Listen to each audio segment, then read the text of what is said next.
রাজ্যের বিদায়ী মুখ্যমন্ত্রী তিনি হেরেছেন, তারা দলও হেরেছে, তিনি বলছেন পদত্যাগ করবো না, কি বলবেন এই বিষয়ে? ওনার মেন্টাল প্রবলেম হয়ে গেছে। 15 বছর ধরে উনি যে অত্যাচার করেছে, এই বাংলাকে শোষণ নিপীড়নের মধ্য দিয়ে বাংলাটাকে শেষ করেছে। যা কাটমানি, যা উন্নয়নের টাকা যা তছরূপ করেছে, যা আপনারা প্রতিটা মিডিয়ার মাধ্যমে দেখেছেন, যে বালি থেকে কয়লা, কয়লা থেকে মাটি, সমস্তটাই একেবারে বিশুদ্ধ করেছে। মা মাটি সরকারের নাম করে এসে মাটি পর্যন্ত, আজকের মা পর্যন্ত, আজকের মন্দিরে কোনো রকম মানে মা দুর্গা সেখানেও তাকে ভাঙচুর করা হয়েছে, সেখানেও শান্তিভাবে কেউ থাকতে পারেনি। মানে মন্দির পর্যন্ত ছাড়িনি, মসজিদ পর্যন্ত ছাড়িনি। সেই মেন্টালি একজন মহিলার সম্পর্কে বেশি কিছু বলতে চাইছি না। এই যে আপনি ধরো ক্যানিং পূর্ব বিধানসভায় বর্তমানে বিজেপির নেতৃত্ব দিচ্ছেন, আমরা সূত্র মারফত খবর পেলাম যে ক্যানিং পূর্বের বিধায়ক মাননীয় শওকত মোল্লা মহাশয় আপনাদের দলে প্রবেশ করার চেষ্টা করছে, কি বলবেন? দেখুন, প্রবেশ কোথায় করবে? আমার দলের সম্পদ তো এই তো দেখতে পাচ্ছেন, এই সম্পদ আমাদের কাছে আছে। ওর মতন কুলাঙ্গার মাচ্চোর গাঁজা করে দরকার নেই এই পার্টিতে। মানে একদম কঠোরভাবে নিষিদ্ধ আছে, যে একটা বুথ সভাপতি থেকে শুরু করে, আর ও তো এমএলএ, ওর মানে এক্স এমএলএ, আমাদের পার্টির দরকার নেই। আমার পার্টির সম্পদ যেই যারা আপনারা দেখতে পাচ্ছেন, বুথে থেকে কয়েক হাজার হাজার মানুষ এই মেয়ারগিরি বুথ থেকে বার হয়েছে, সনাতনী রাষ্ট্রপ্রেমী মুসলিম এবং রাষ্ট্রপ্রেমী সনাতনীরা বার হয়েছে। এদের নিয়ে আগামী দিনে পথ চলা শুরু হবে। আমাদের যে অঙ্গীকার দিয়েছিলাম, আমরা ভোটের আগে যে প্রতিশ্রুতি দিয়েছিলাম, যে প্রতিটা মাতৃশক্তিদের অন্নপূর্ণা ভাণ্ডার 3000 টাকা করে দেওয়ার জন্য আমরা যে আশ্বাস করেছিলাম, আমার এই বাহকরা যারা আছে, তারা প্রতিটা মাতৃশক্তির এই যে স্লিপটা, টোকেনটা নিয়ে যাবে, তাদের ফর্ম ফিল আপ করে পঞ্চায়েতে জমা দেবে, তাদের 3000 টাকা পাইয়ে দেওয়ার চেষ্টা করবে। যদি উনি যদি দলে ঢোকেন, শীর্ষ নেতৃত্ব যদি আপনাদের মাথায় বসিয়ে দেন, আটকাবে কি? কোনো দিনে দলের সিস্টেম আছে, এটা ভারতীয় জনতা পার্টি, এটা বিশ্বের বৃহত্তম দল, এখানে ওর মতো কুলাঙ্গারের দরকার নেই। আমার এই সম্পদ, এই যে প্রতিটা বুথে যে সমস্ত কার্যকর্তা আছে, যারা বুথে সৈনিকরা আছে, এই সৈনিকদের দ্বারা আপনারা বুঝতে পারেন আগামী দিনে কিভাবে উন্নয়নের গতি ত্বরান্বিত হয়। না, উনি তো আগে সিপিএম করতো, তারপরে তিনি তৃণমূলে এলেন, সক্রিয়ভাবে জাতীয় বিধায়ক ছিলেন। আপনাদের শীর্ষ নেতৃত্ব যদি আপনাদের মাথায় বসে, দেখুন, এটা ন্যাশনাল পার্টির সঙ্গে একটা আঞ্চলিক পার্টি আপনি এক করছেন। ন্যাশনাল পার্টি, ওর মতন ছেলে দরকার আছে, কুলাঙ্গারের দরকার আছে, যা প্রতিটা বাড়িতে অত্যাচার করেছে, মা বোনদের ইচ্ছ ধারণ করেছে, সেরকম কুলাঙ্গারের ভারতীয় জনতা পার্টিতে কোনো রকম দরকার নেই। যারা সুশাসন করবার জন্য এই সমস্ত নাগরিক আছে, এদের দরকার আছে।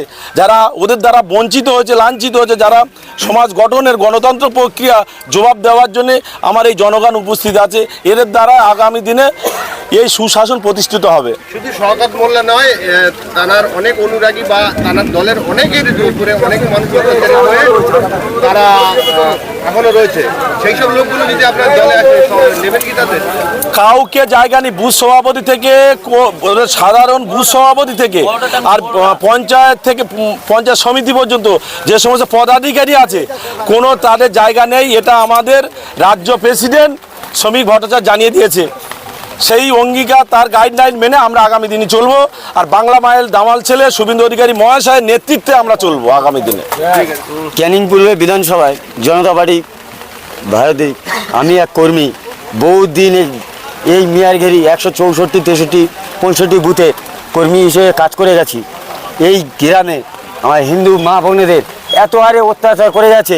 টিএমসি নেতারা এখানকার বুথ সভাপতিতে শুরু করে এত হারে কাটমানি খেয়ে গেছে।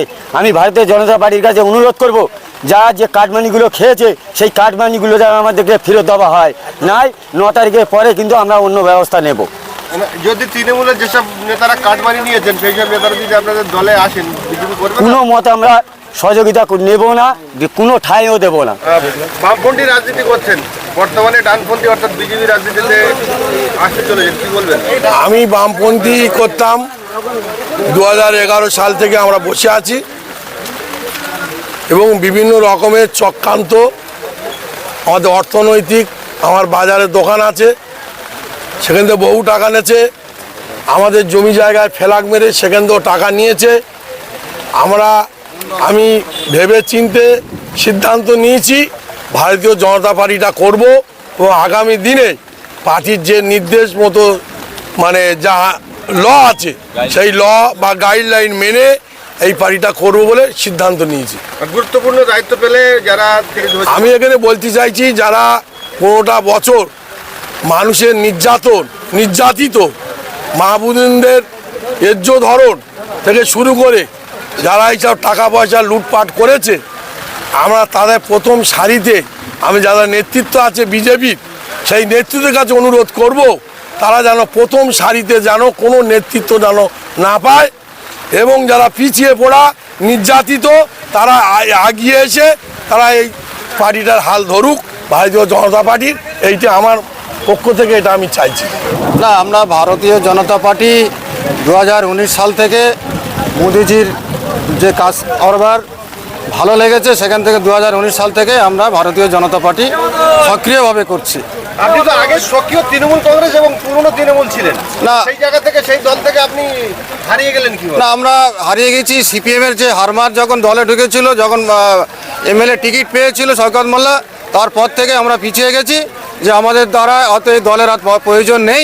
সেই জন্য আমরা চলে এসে ভারতীয় জনতা পার্টিতে যোগদান করি 2019 সালে। এলাকার সমস্ত মানুষ কি চান আপনারা যে আমরা জনতা পার্টিতে তৃণমূলে যারা ক্যারেক্টার নেতা আছে তারা ঢুকুক?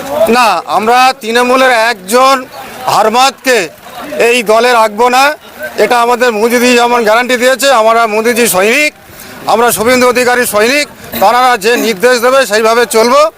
আমাদের ক্যানিং পূর্ব বিধানসভা আমরা অনেক পিছিয়ে পড়া মানুষের দেখব, সেই অঙ্গীকার আমাদের কাছে যারা সনাতনী আছে, আমরা হিন্দু মুসলমান সাম্প্রদায়িক সম্প্রীতি বজায় রেখে আগামী দিন চলবো ভারতীয় জনতা পার্টির নির্দেশে।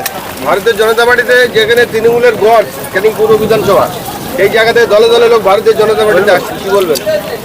এখন সরকার ক্ষমতায় এসছে বিজেপি সরকার, এই বিজেপি সরকারের ছাত্র ছাওয়ায় আমরা থাকতে চাই, এবং দীর্ঘ 15টা বছর ধরে আমরা তৃণমূল কংগ্রেস করেছিলাম, এবং জীবনতলায় আমার আলুর গোলা ছিল। শওকত মোল্লার নেতৃত্বে সে আমার আলুর গোলা দুবার লুট হয়, এবং শওকত মোল্লার নামে আমি এফআইআর করেছিলাম। তৃণমূল কংগ্রেসে শওকত মোল্লা আসার পর আমার সেই ডেকে নিয়ে বললো যে মেজবাবুর কাছে কমপ্লেন করেছি, তোদের দলে এসছি, তোরা আমার এই কমপ্লেনটা তুলে নে। কিন্তু আমি ওর কথা শুনে কমপ্লেন তুলে নিয়েছি। 15টা বছর ও আমার একদিন পর্যন্ত খোঁজ নেয়নি। তৃণমূল কংগ্রেসটা এখানটায় জীবনতলায় সক্রিয়ভাবে আমরা করেছি। এই এলাকার মানুষ যারা আজকের বিজেপি করছে, তৃণমূল করছে বা সিপিএমে যারা ছিল, তারা সবাই জানে। এছাড়া আমি তৃণমূল করে কংগ্রেস করার অপরাধে আমার বাবার 11 বিঘে জমি সিপিএমরা নিয়েছিল। তার সত্ত্বে সিপিএমরা যখন চলে যায় তখন আমার 3 বিঘে জমি তারা ফিরিয়ে দিতে টিম চেয়েছে এই শওকত মোল্লার নেতৃত্বে। সেই জমি থেকে আমাদের উচ্ছেদ। পার্টি এই পর্যন্ত তৃণমূল কোনো 15টা বছরে 15 পয়সা অনুদান আমি আব্দুল লতিফ মোল্লা পাইনি। হ্যাঁ, আব্দুল লতিফ মোল্লা। বিগত 14 বছরে টিএমসি পার্টি সিপিএম করার অপরাধে আমার বাবাকে মেরে হসপিটাল ভর্তি করে দিয়ে আমার বাবা আজকের দুনিয়ার বুক দিয়ে চলে গেছে।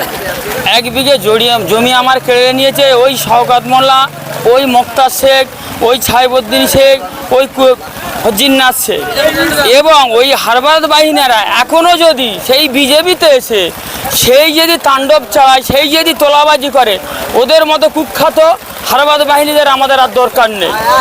আমরা ভারতীয় জনতা পার্টি করি, আমাদের বিশ্বাসের মধ্যে আমরা জনতা পার্টি করি। এই জনতা পার্টিটাকে আমরা আগিয়ে নিয়ে যেতে চাই, দেশকে আমরা উন্নত করতে চাই।